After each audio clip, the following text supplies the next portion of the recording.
Yeah, no doubt. Look at us. We took the wrestling. We took wrestling to the music to the fullest. You know, look at us. We're fucking gimmick.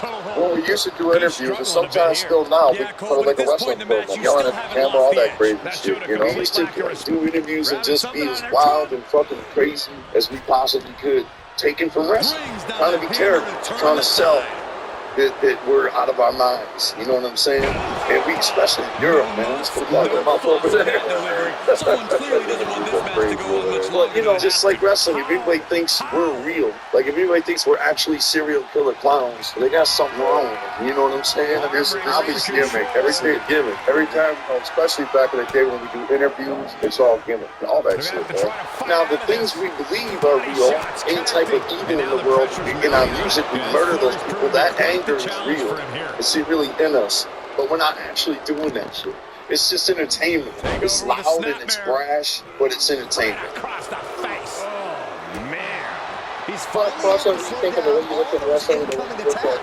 Yeah, no doubt. Look at us. We took the wrestling. We took wrestling to the music to the fullest. You know, look at us. We're fucking gimmick. When we used to do interviews, and sometimes still now, we put it like a wrestling program, yelling at the camera, all that crazy shit. You know, we used to do interviews and just be as wild and fucking crazy as we possibly could, taken from wrestling, trying to be characters, trying to sell that we're out of our minds. You know what I'm saying? And we, especially in Europe, man, we still love them up over there. And he keeps his focus on an attack to that area. But, you know, just like wrestling, if anybody thinks we're real, like if anybody thinks we're actually serial killer clowns, they got something wrong with them. You know what I'm saying? I mean, it's obviously gimmick. Everything gimmick. Every time, you know, especially back in the day when we do interviews, it's all gimmick. All that shit, man. Now, the things we believe are real, any type of evil in the world, in our music, we murder those people. That anger is real. It's really in us, but we're not actually doing that shit. It's just entertainment. It's loud and it's brash, but it's entertainment.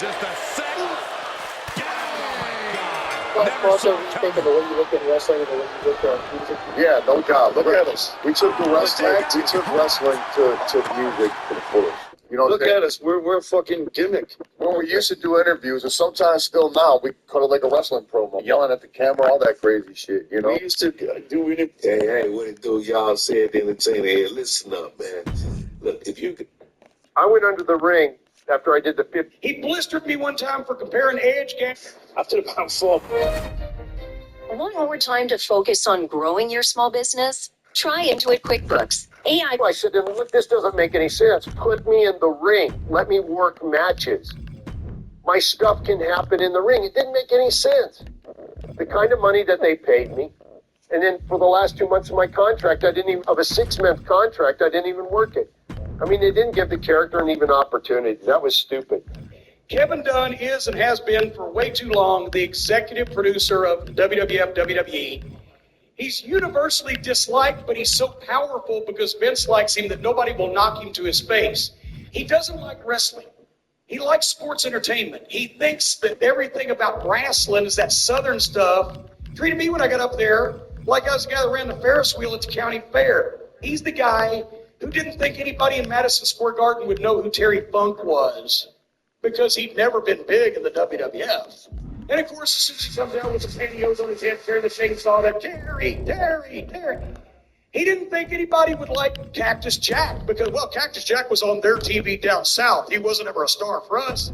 Well, that's why when he walked out, people, Cactus Jack is back, oh God. He's been wrong every time. Kevin Dunn is and has been for way too long the executive producer of the WWF WWE. He's universally disliked, but he's so powerful because Vince likes him that nobody will knock him to his face. He doesn't like wrestling. He likes sports entertainment. He thinks that everything about wrestling is that Southern stuff. Treated me when I got up there like I was the guy that ran the Ferris wheel at the county fair. He's the guy who didn't think anybody in Madison Square Garden would know who Terry Funk was because he'd never been big in the WWF. And of course, as soon as he comes out with the pantyhose on his head, carrying the chainsaw, that Terry. He didn't think anybody would like Cactus Jack because, well, Cactus Jack was on their TV down south. He wasn't ever a star for us. Well, that's why when he walked out, people, Cactus Jack is back, oh God. He's been wrong every time. Kevin Dunn is and has been for way too long the executive. You gotta be quick with it, man. Especially on the mic. You gotta think on your feet, all that good stuff. You have to create a character for yourself, something that's gonna be appealing to people, something that's gonna relate to people. Why do you care so much? How says Steve, right? I mean, they didn't put me in the ring. I had a 6-month contract. So he's just won the championship, and I says, John, congrats. Things are about to get good. Just became the greatest. It was like he wanted to give me advice, which is like that's who John is, right? And he just said to me, said, I told you exactly what to do the rubber. You take it, you've done it. Championship! Making his way to the ring from San Diego, California, weighing in at 190 pounds. AJ Styles walks into the show and he says, So much on the line here tonight, guys, as we look to crown a new champion. That's right, Cole. We're guaranteed to have a new champion at the end of this one. It's not very often you can say that. And you're going to it's nuts, man. Like, I just, and here I he tell you how comes. fortunate I am to be living the life that I am.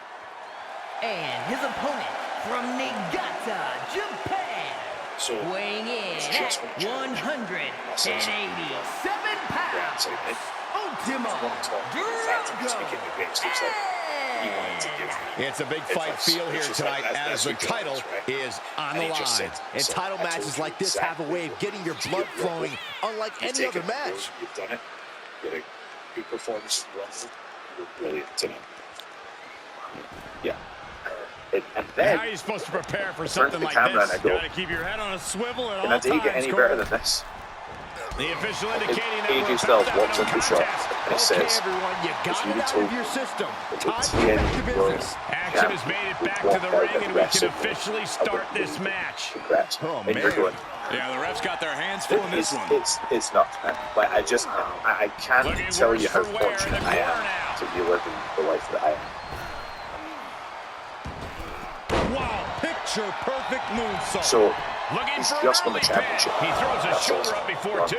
This match is not going to end so soon. He want to talk about the fact he just became the greatest. He was like, he wanted to give me advice, which is like that's who John is, right? Wow. And he just said to himself, I told you exactly what you need to do at the Rumble.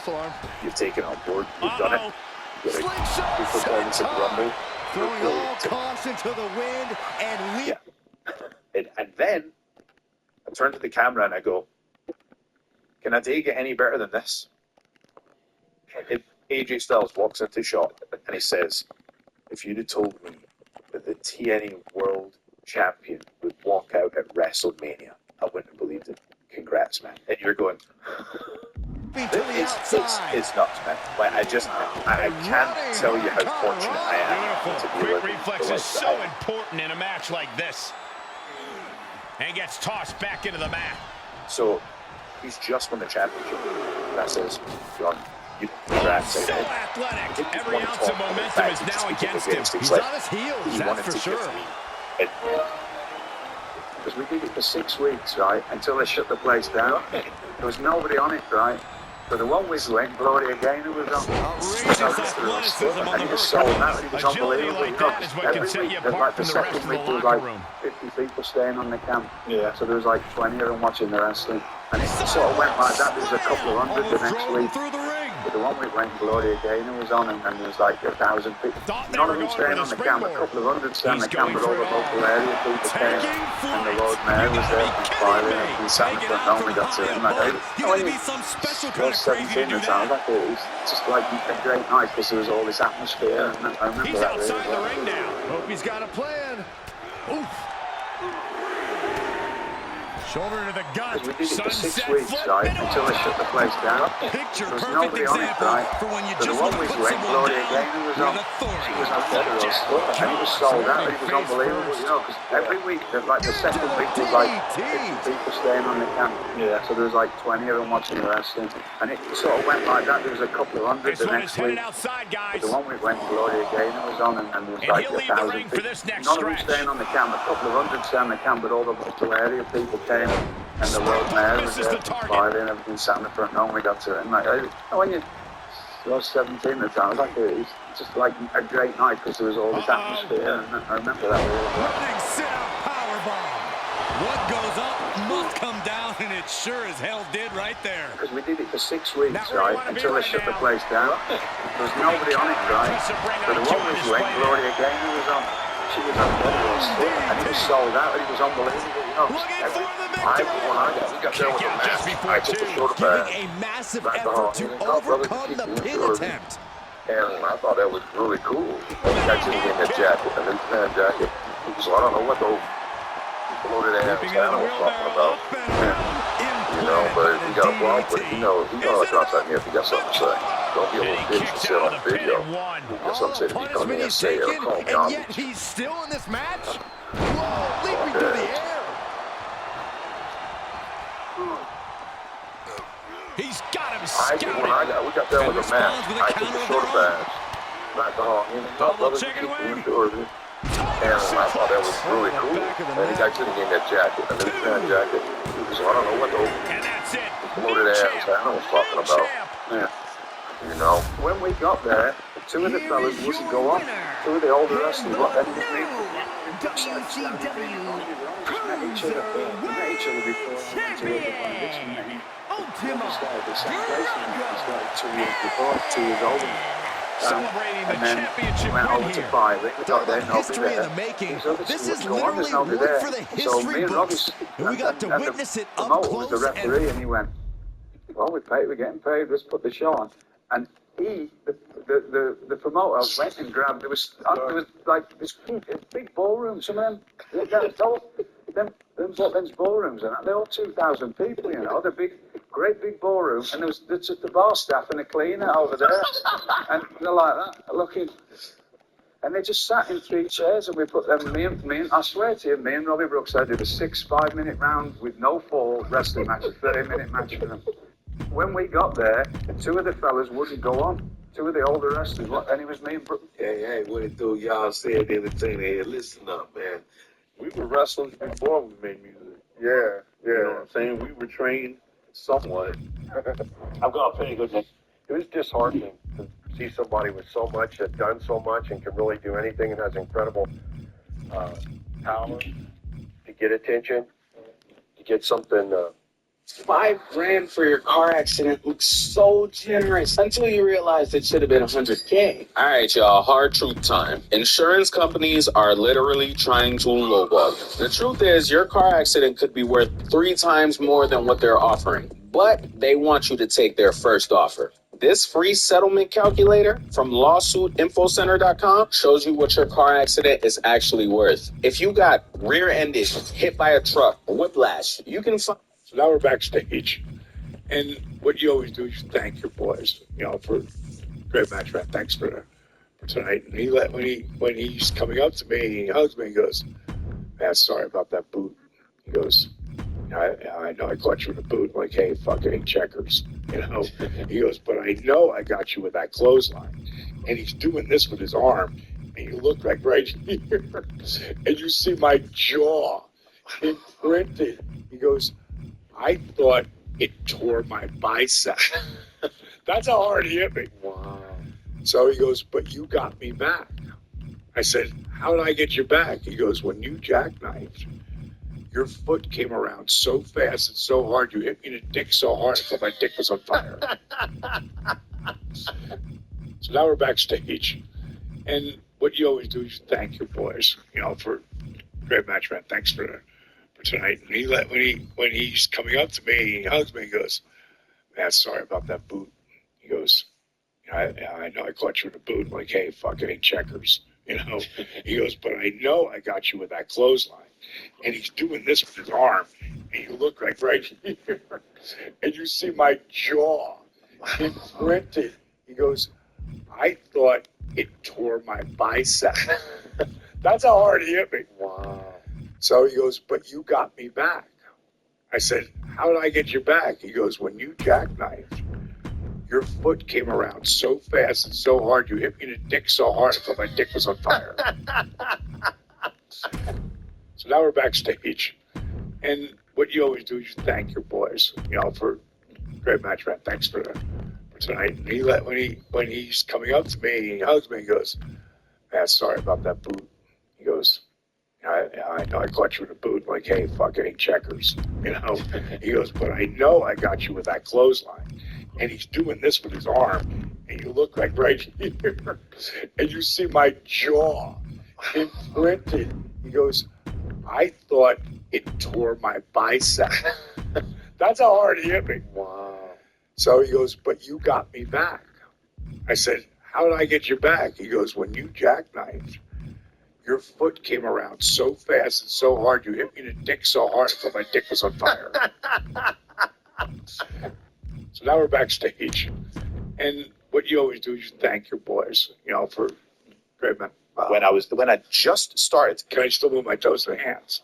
you gotta make that. But here, And we had that one conversation, and then Eric Bischoff The ended up WWE contacting. universe just exploded. gonna go up to 6. What's the food that you're like, yeah, I could probably have some. Is I don't eat bourbon, like, to be honest. Well, I honestly do like Guinness. I just a lot of carbs, you know. Carbmania. Yeah. So then I found out. Oops. Then I found out on the Raw after Mania that was back next week. I don't tell. So that was fun. I'm sitting on the couch and this package playing it. James back next week. I was like, I am. I checked the phone. No one had texted me. I'm just watching Raw. You know, I was like, all right, I guess I'm back next week. Is this real? Yeah. All right. Bollocks. And then I wore bicycle shorts. Looked not a good idea. It's funny, I get compared to Hunter when he had was it when he started wearing the bike? Was it when he tear his groin or something? Yeah. He was trying to keep everything in. I was trying to keep everything in too. It worked too well for me. But then, like a few weeks later, you're back to being, you know, the way that we normally see you. Once I got back on the rails, you know, come off the rails a bit, but back on the rails, it's fine. And from Ozone Park, New York. So I have weighing no in idea at where I am. 227 This isn't the pounds. first concussion. That's for sure. You know, Guys, and we the one thing finally you learn, crown a new you know, champion you're here in- tonight. I had a That's right, the conversation with title's Paul been vacant probably for in, long enough. One of these 97 or superstars something, will we be called going him. home tonight. And he was slobbering all over himself.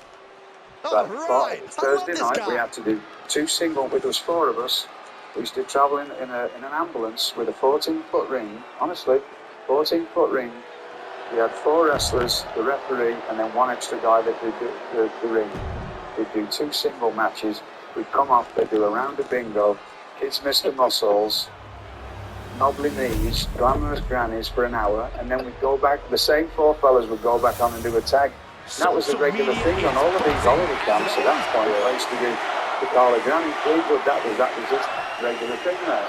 2 bouts.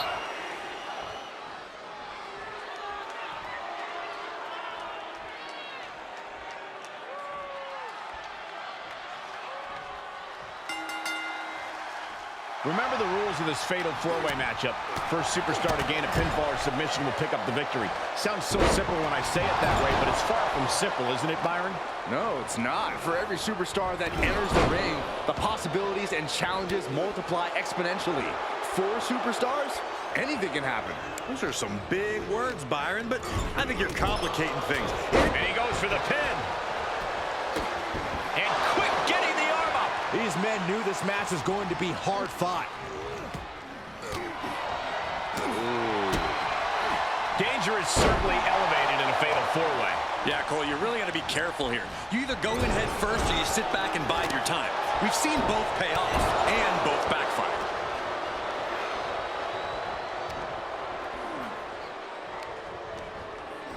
Up and down, what a gourd buster. That arm's going to be sore for a while. Could affect all their offense. On a leg drop, bulldog. And what's he looking for here? He's got one thing on his mind with that chair, and it has nothing to do with lounging. Oh, my God. Oh, God. One wicked attack after another. Oh, what a clothesline. He's absorbed some damage already. Off the barricade. High risk cross body. Took a massive risk, but it might have paid off. Face buster. Letting his opponent know he can take on the world right now. Kick right to the back of the leg. Isn't enough here? And he kicks out at 2. He thought he had it. Getting him into the corner. Caught with the lariat. Take a good look at a real-life Titan, folks. Oh! There is nothing but malicious intent when you deal damage out on the apron. Boom!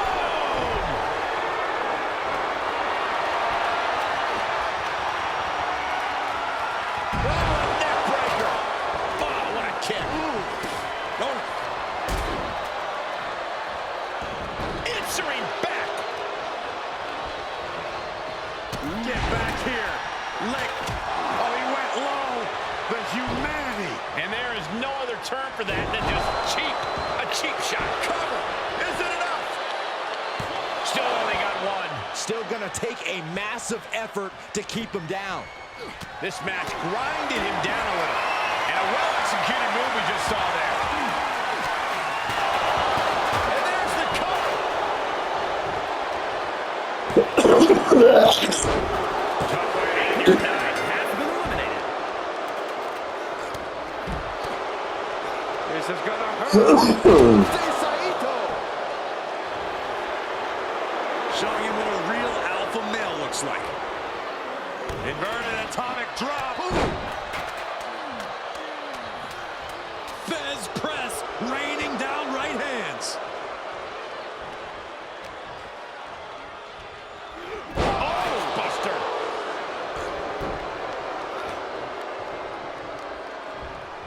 Getting set up for something in the corner. Right hand after right hand. This is ugly. He's cooking something up. Oh, man, just punishing.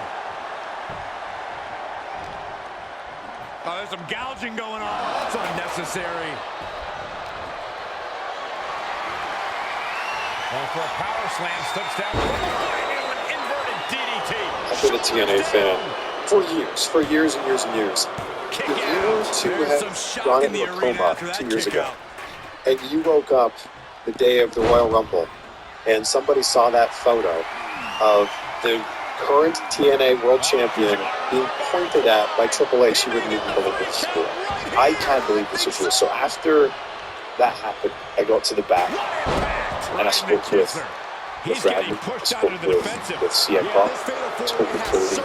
We were talking about WrestleMania, and then I was walking to the back, and because I just watched the rest of Mania with Willie Regal, actually, which was very cool because he was someone I met really early on in my career, and he helped me understand. He helped me advance my understanding of what this game is way quicker than I would have had we not had that. He taught me for 2 hours. I've been a TNA fan for years and years and years. If you were to have gone into a coma 2 years ago, and you woke up the day of the Royal Rumble, and somebody saw that photo. I like Brett, and I like the, whatever. He gave us a reason to get rid of Cornette, because Johnny Ace calls me and he says, Jim, you can't slap this dude. Number one, he wasn't under contract with them. He was ours. He was paying $500 a week for Rip Rogers' guys to stretch him, right? But you can't slap this dude. We're a publicly traded company.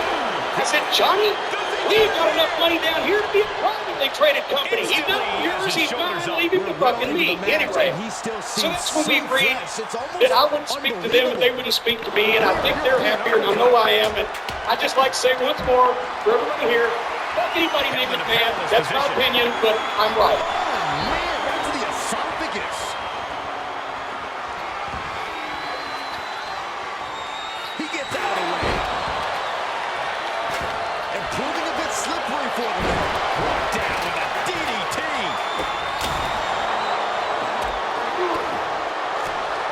Punch lands. He gave us a reason to get rid of Cornette, because Johnny Ace calls me and he says, Jim, you can't slap this dude. Number one, he wasn't under contract with them. He was ours. He was paying $500 a week for Rip Rogers' guys to stretch him, right? But you can't slap this dude.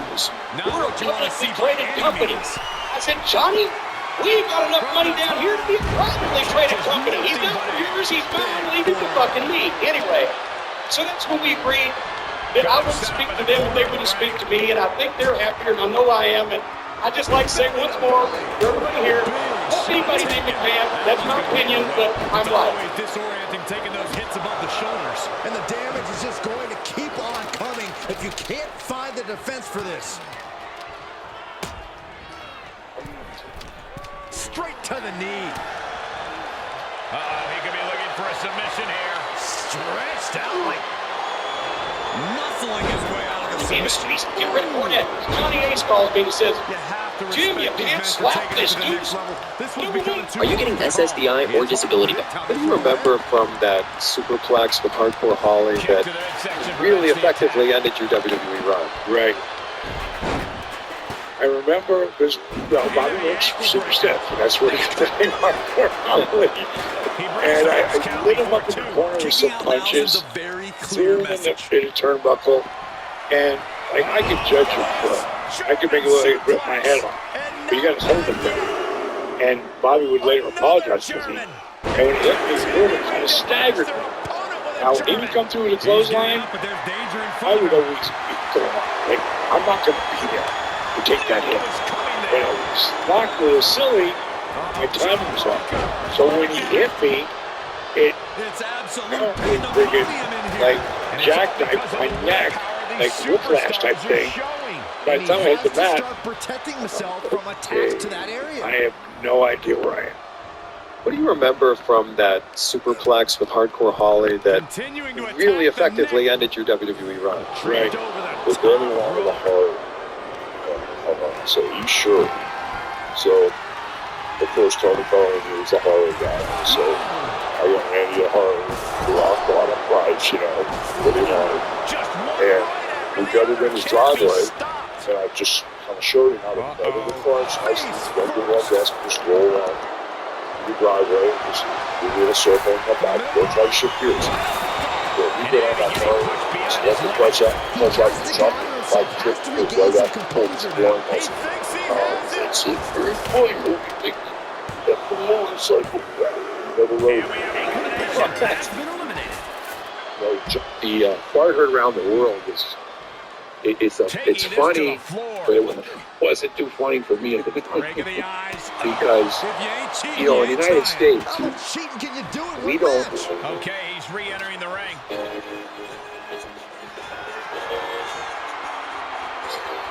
But I mean, I didn't know we had any, with that. But Hulk gave me the shoulder pass. And when I would return him, he told me to keep me. He gave me a shoulder pass. He gave me a New Japan jacket. It used to be a Butlins in Filey, and it shut down. And in 1985, a fella bought it. Some businessman bought it and thought he was just going to open it up. Yeah. And he opened it up, and the promoter who I worked for in Blackpool got the contract for the wrestling. And I always remember this, because when we got there, you ever heard of Richard Dunn, who fought Muhammad Ali? Richard Dunn was an English boxer who fought me. He was a security guard there. Right? We go, and I swear there was not, the first week of the season, there was not one person booked on the camp. And honestly, not one person staying there, but it was a paid show. It used to be a Butlins in Filey, shut down. And in 1985, a fella bought it, some businessman bought it and thought he was just going to open it up.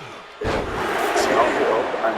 Bam, bam, bam, bam, bam. You see that? You understand that now? Bam, bam, bam, get out of my building. I slapped him several times. The boogeyman was going to remove his bones from his body without breaking any skin. Right? Single leg drop kick. So I saved Santino Marella's life. Is what I did. Look at this guy running from the boogeyman. Okay, he'd been in wrestling school for 2 weeks. That's gotta be it. Oh golly, a newcomer.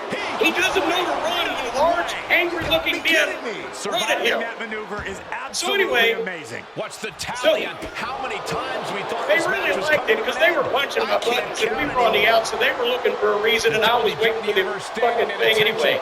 So they gave him a job based on, they gave us a reason to get rid of Cornette. Johnny Ace called me and says, Jim, you can't slap this dude. Bam, bam, bam, bam, bam. Do you see that? You understand that now? Bam, bam, bam, get out of my building. I just slapped him several times. Here's your The winner. boogeyman was going to remove his bones from his body without breaking any skin, straight out his throat. So I saved Santino Morella's life. And he got it. Is what I did. He dug deep into his offensive arsenal and played defense at the right time. Okay, he And did it now